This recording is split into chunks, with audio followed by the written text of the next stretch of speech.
Welcome back on my YouTube channel. This is Kabayang Nida. If you're new to my channel, please subscribe po and then click like kung magustuhan mo ang aking video.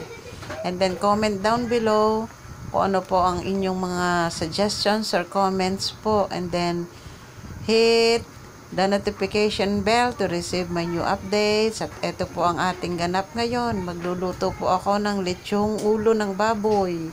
At ito po ang aking unang ginawa. Nilaga ko po ang baboy.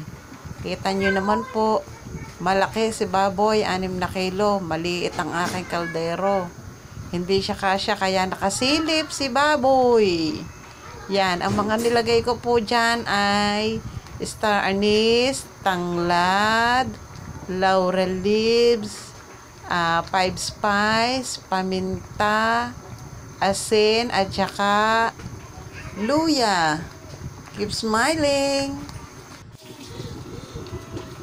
At ito po ay ating pakukuluan lang ng 20 minutes. Yan, hindi kaasya, kaya yan 20 minutes na nasa ilalim ang leeg. Mamaya-maya tatakpan natin after 20 minutes. Babalik ta rin po natin para naman yung nguso naman ang maluto-luto. Para naman ang loob ay maluto at may lasa na. Hindi na kailangan ng sausawan.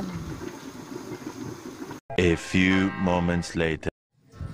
At eto po, binaliktad ko na, nilagay ko na ang nguso para yung naman kabilang part ang makapakuluan at magkalasa rin.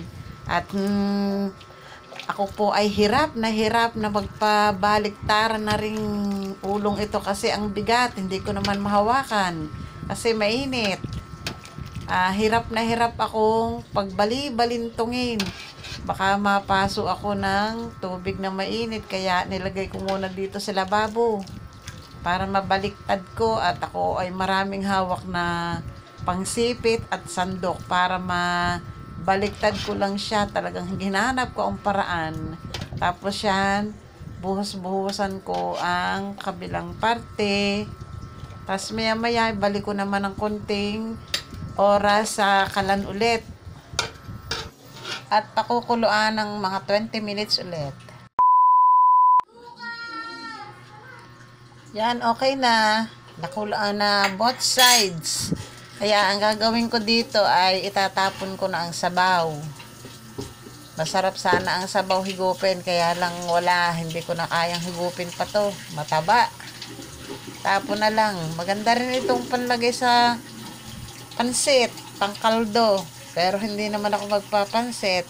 Kaya tapon na lang. Throw away. Bye-bye na sabaw kaldo. Kailangan ko lang ay si ulo. Ang hirap. Kasi baka bumalintong. Ay mauuntog ang ulo.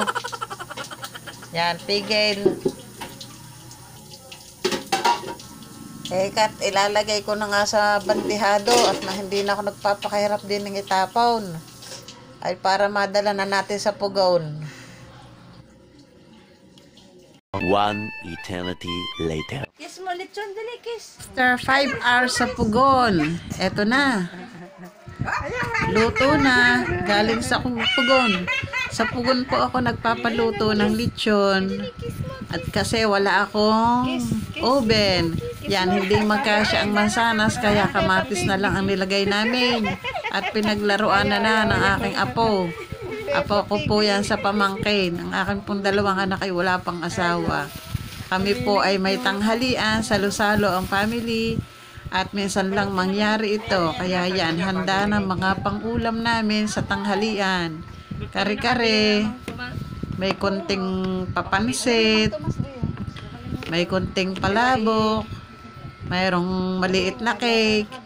Yan, birthday po ng aking kapatid. Solong lalaking kapatid. Kaya celebrate namin. Wala po siya, nasa abroad. Kaya kami-kami lang, wala siya. At eto, masaya na kaming magkakasama-samang again. Minsan lang kapag kami nagbe-birthday, sama-sama dito sa bahay. At the same time po ay death anniversary ng tatay ko. August 16 din po. Sabay sila. Birthday ng kapatid ko nang mamatay ang tatay ko. Yan. Di sabay na ang aming celebration. Thank you po sa pagsama ninyo sa akin dito sa aking video ito.